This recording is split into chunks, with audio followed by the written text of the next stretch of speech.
ஆட்சியில் இல்லைன்னொடனே மற்ற கட்சிகள்லாம் என்ன பண்ணிருப்பாங்க, வீட்டுக்குள்ள போய் பூட்டிட்டு தூங்க ஆரம்பிச்சிருப்பாங்க. அடுத்த 5 வருஷம் கழிச்சு வெளில வருவோம் அப்படின்னு தான் மற்ற இயக்கங்கள்லாம் இருந்திருக்கும். ஆனா நாம மத்தவங்க மாதிரி கிடையாது. அண்ணா திராவிட முன்னேற்ற கழகத்துடைய நிலைமை என்னாச்சு, கிட்டத்தட்ட பாதியா உடைச்சிட்டாங்க. ஆனா திராவிட முன்னேற்ற கழகத்தை அவங்களால தொட்டு பார்க்க முடிஞ்சுதா?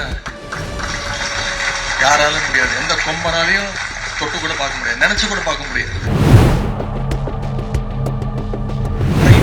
ஆட்சியாளர்கள் என்ன பண்ணிட்டு இருக்காங்க, எப்படியோ ரீல்ஸ் போட்டு ஆட்சிக்கு வந்துட்டோம், அதனால இன்னைக்கு இந்த ஆட்சியோ ரீல்ஸ் போட்டு நடத்திடுவோம் அப்படின்னு எதுக்கு எடுத்தா ரீல்ஸ்.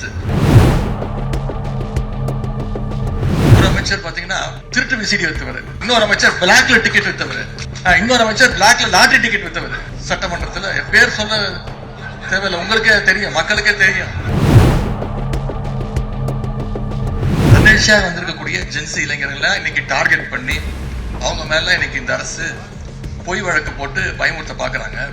நான் இந்த ஆட்சியாளருக்கு சொல்வது, நீங்க இல்ல உங்க தாத்தாவே வந்தாலும் திமுக காரன, திமுகவும் அதிமுகவும் கூட்டணி சேர முயற்சி பண்ணாங்க. டெய்லி காலைல எந்திரிச்சோன்னு இதுதான் அவங்களுக்கு டயலாக். அது மட்டும் இல்ல, இன்னைக்கு அவங்க ஆட்சியை கவிழ்க்க நாம முயற்சி பண்ணிட்டு இருக்கிறோம். இவங்க ஆட்சி நடக்கிற லட்சணத்தை பார்த்தா நாமெல்லாம் ஒன்னும் செய்ய தேவையே இல்லை, மக்களே தினமும் நிச்சயம் ஒரு நாள் விரைவில் கவுத்து விட்டுருவாங்க.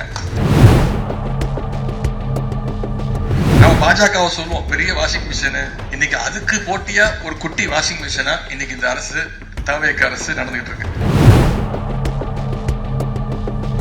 நம்முடைய உடன்பிறப்புடைய உழைப்பால இன்னைக்கு சட்டமன்ற உறுப்பினராகி இன்னைக்கு சில பேர் அமைச்சராகவே ஆயிட்டாங்க. அவங்க எல்லாம் யாராவது வாய திறக்கிறாங்கன்னு பாத்தீங்கன்னா விமர்சனம் பண்றது கிடையாது. ஏன்னா சோஃபா பிடிங்கிடுவாங்கல்ல.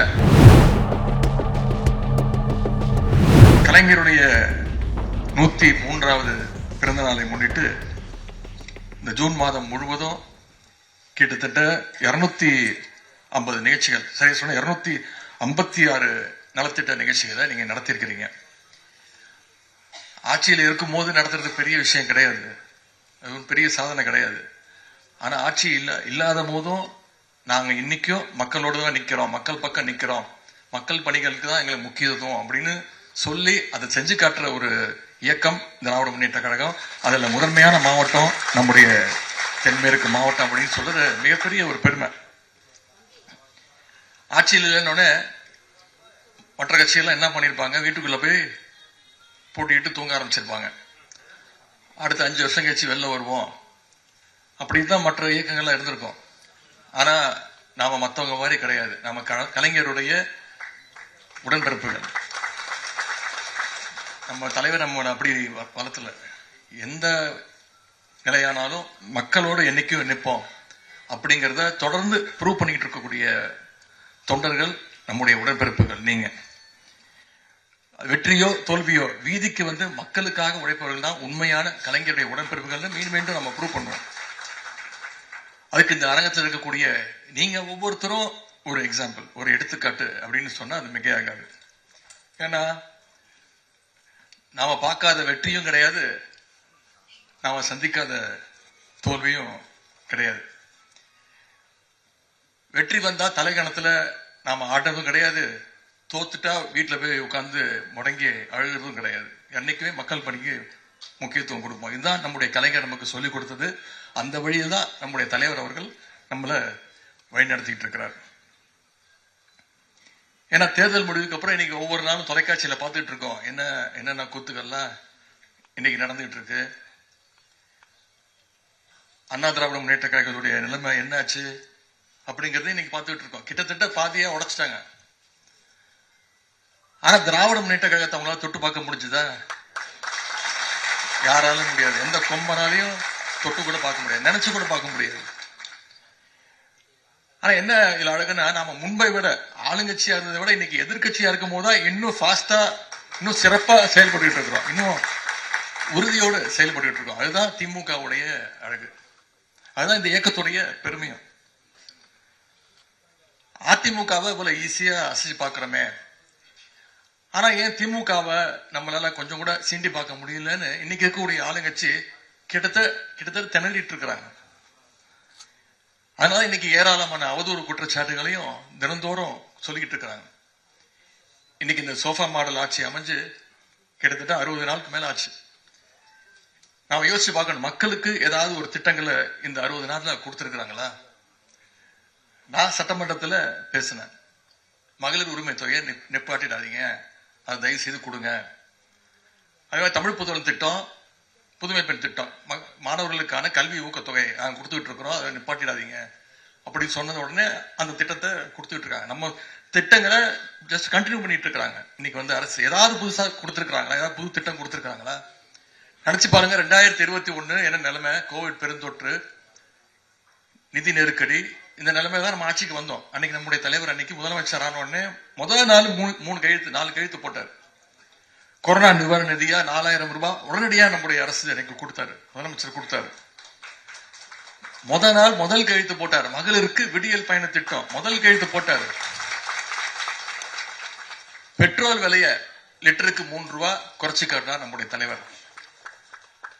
ஆவின் பால் விலைய 3 ரூபாய் குறைச்சாரு நம்முடைய தலைவர். அது மட்டும் இல்ல, கொரோனா சிகிச்சைக்காக தனியார் மருத்துவமனையிலும் அரசு மருத்துவ காப்பீடு செல்லும்னு நம்முடைய தலைவர் அன்னைக்கு அறிவிச்சார். ஆனா இன்னைக்கு வந்த ஆட்சியாளர்கள் என்ன பண்ணிட்டு இருக்காங்க? எப்படியோ ரீல்ஸ் போட்டு ஆட்சிக்கு வந்துட்டோம், அதனால இன்னைக்கு இந்த ஆட்சியோ ரீல்ஸ் போட்டு நடத்திடுவோம் அப்படின்னு எதுக்கு எடுத்தா ரீல்ஸ். சட்டமன்ற உறுப்பினர்கள் தொகுதிக்கு போனாலே பாதி சட்டமன்ற உறுப்பினர்கள் என்ன தொகுதின்னு அவங்களுக்கே தெரியல. பக்கத்து தொகுதியில போய் நன்றி சொல்லிட்டு இருக்கிறான். வாக்காளர் சொல்றான், நீங்க இந்த தொகுதி கிடையாது, பக்கத்து தொகுதியில போய் நன்றி சொல்லுங்க அப்படின்னு. அமைச்சர்கள் ஆய்வுக்கு போனா அங்கேயும் ரீல்ஸ். முதலமைச்சருடைய அலுவலகத்திலேயே ரீல்ஸ் போடுறாங்க. முதலமைச்சரை பார்க்க போறவங்க ரீல்ஸ் எடுத்து போடுறான். கிட்டத்தட்ட ஒரு ரீல்ஸ் ஆட்சியாக இன்னைக்கு இந்த ஆட்சி நடந்துகிட்டு இருக்கு. எங்க பார்த்தாலும் கரண்ட் கட்டு. இன்னைக்கு எப்படி இந்த நேரம் கரண்ட் கட் ஆகும் இருக்குன்னு எனக்கு தெரியல. ஜெனரேட்டர்ல ஓடிட்டு இருக்காங்க. எங்க பார்த்தாலும் இன்னைக்கு பவர் கட்டு. திருமண மக்கள்லாம் இன்னைக்கு பாலியல் வன்கொடுமைகள். அதுவும் ஆளுங்கட்சி சட்டமன்ற உறுப்பினர் ஆரம்பிச்சு அவங்களுடைய நிர்வாகிகள் வரைக்கும் ஒவ்வொருத்தரும் இந்த குற்றச்சாட்டுகள்ல, இந்த வன்முறைகள் ஈடுபட்டு இருக்காங்க. இந்த அரசுடைய அமைச்சர் ஒருத்தர் சமீபத்தில் பண்ண கூத்த நாம அத்தனை பேரும் பார்த்து அதிர்ச்சி அடைஞ்சோம். தக் லைஃப் அப்படின்னு போட்டு ஒரு ரீல்ஸ் போடுறாரு ஒரு அமைச்சர். IPL மேட்ச் பார்க்க போகும்போது 500 ரூபாய் நோட்டை வச்சு ஒரு மொபைல் போனு, கிரெடிட் கார்டு இதெல்லாம் வச்சு ஒரு மாத்திரைய பொடியாக்கி, என்னன்னு கேட்டா குழந்தைக்கு உடம்பு சரியில்லை,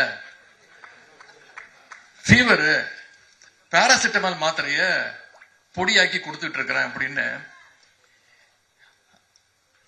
ஒரு அமைச்சர் வந்து சொல்றாரு. இதற்கு இந்த அரசு ஏதாவது நடவடிக்கை எடுத்துச்சான்னு பாத்தீங்கன்னா எந்த நடவடிக்கையும் கிடையாது.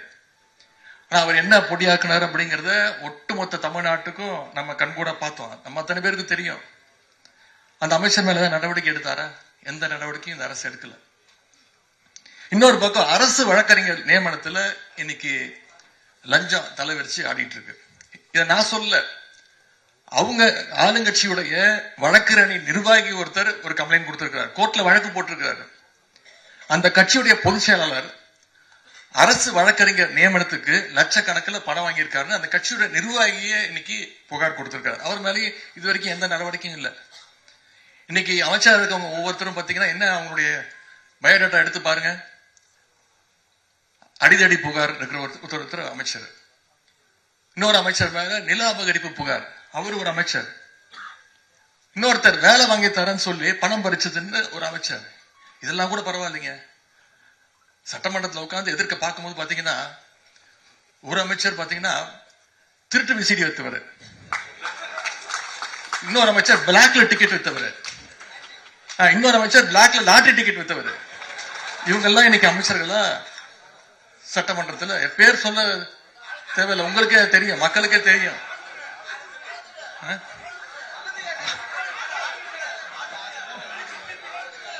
இப்படி லிஸ்ட் போயிட்டே இருக்கு.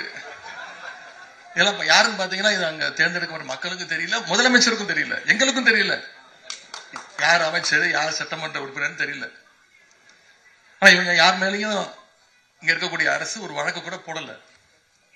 ஆனா நம்முடைய இயக்கத்தை சேர்ந்த முன்னாள் அமைச்சர்கள் இன்னைக்கு களத்துல சிறப்பா வந்து இயங்கி கொண்டிருக்கக்கூடிய ஜென்சி இளைஞர்கள், தன்னெழுச்சியாக வந்திருக்கக்கூடிய ஜென்சி இளைஞர்கள் இன்னைக்கு டார்கெட் பண்ணி அவங்க மேல இன்னைக்கு இந்த அரசு பொய் வழக்கு போட்டு பயமுறுத்த பாக்குறாங்க.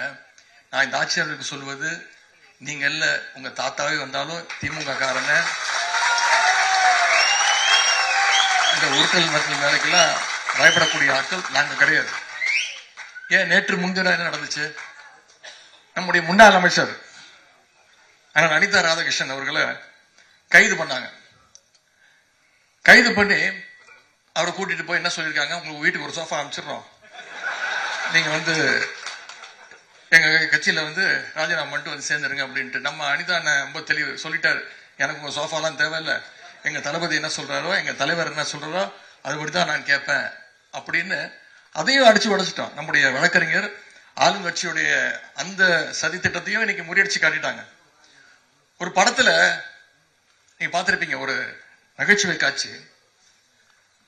கவுண்டமணி ஒரு இளநீ கடை வச்சிருப்பாரு. எதிர்க்கவே செந்திலும் ஒரு இளநீ கடை போட நினைப்பாரு. கவுண்டமணி கிட்ட நிறைய இளநீ இருக்கும். அவர் அசிஸ்டன்ட் நம்ம நடிகர் அண்ணன் வடிவேல் அவர் இருப்பார். எதிர்கடையில போட்டிருக்கக்கூடிய திரு செந்தில் அவர்களுக்கும் வடிவேலுக்கும் ஒரு அண்டர்ஸ்டாண்டிங். என்ன பண்ணுவாரு, ஒவ்வொரு இளநியா கயிறு கட்டி எதிர்த்த கடைக்கு அமுச்சு விட்டுருவாரு. அவர் பெரிய கடைக்காரர் ஆயிடுவார். இன்னைக்கு அந்த வேலையை இந்த தாவேக அரசு செஞ்சிட்டு இருக்கு. இவ்வளவுத்தையும் பண்ணிட்டு எதுக்கு எடுத்தாலும் திமுகவும் அதிமுகவும் கூட்டணி சேர முயற்சி பண்ணாங்க. டெய்லி காலைல எந்திரிச்சோன்னே இதுதான் அவங்களுக்கு டயலாக். அது மட்டும் இல்லை, இன்னைக்கு அவங்க ஆட்சியை கவிழ்க்க நாம முயற்சி பண்ணிட்டு இருக்கிறோம். இவங்க ஆட்சி நடக்கிற லட்சணத்தை பார்த்தா நாமெல்லாம் ஒன்னும் செய்ய தேவையே இல்லை. மக்களே தினமும் நிச்சயம் ஒரு நாள் விரைவில் கவுத்து விட்டுருவாங்க. எவ்வளவு நாள் தாங்கிக்க முடியும்? ஒவ்வொரு நாளும் நாம அவங்க கட்சி எம்எல்ஏவை இழுக்க பாக்குறோம். யார் எம்எல்ஏன்னு தெரியாதுயா, அவர் எப்படி இழுக்க முடியும்? ஆனா உண்மை என்ன நடந்துகிட்டு இருக்கு? இன்னைக்கு அடுத்த கட்சி எம்எல்ஏ ஒவ்வொருத்தரா இளநீ புள்ளிங் மாதிரி இன்னைக்கு இருக்கக்கூடிய அரசு, இன்னைக்கு இருக்கக்கூடிய முதலமைச்சர்கள் இழுத்துட்டு இருக்கிறார். முதலமைச்சர் சட்டசபையில பேசும்போது பேசினார், விடமாட்டேன், தொடமாட்டேன், தொட்டவனை விடமாட்டேன் அப்படின்னு சொன்னாரு. சொன்னதை நீங்க செஞ்சிட்டு இருக்கிறாரு. ஒரு அதிமுக எம்எல்ஏ கூட விடமாட்டேன், அதுவும் குறிப்பா ஊழல் வழக்கு யார் யார் மேல இருக்கோ அவனெல்லாம் நான் விட மாட்டேன், வேற யாரும் தொட்ட விட மாட்டேன், நான் மட்டும்தான் தொடுவேன் அப்படின்னு சட்டசபையில சொன்னதை நாங்க கூட நினைச்சோம்.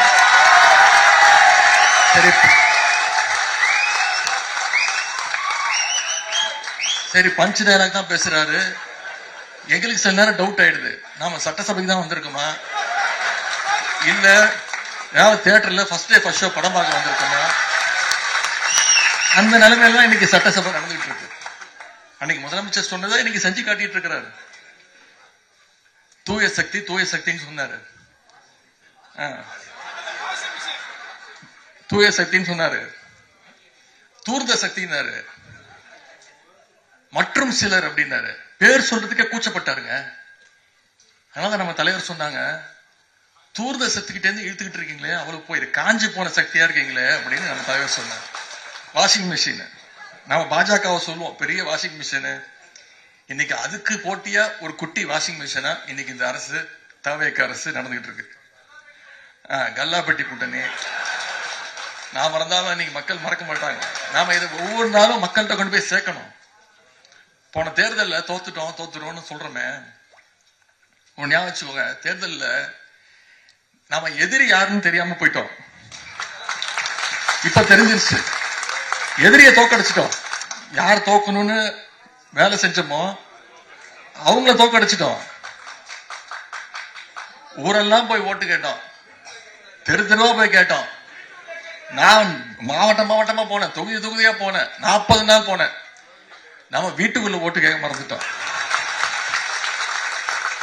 நம்ம போன்ல அதை பதிவு பண்ண மறந்துட்டோம். இப்ப எங்களுக்கு எதிரி யாருன்னு தெரியும். அடுத்த தேர்தலில் சும்மாலாம் விட்டுற மாட்டோம்.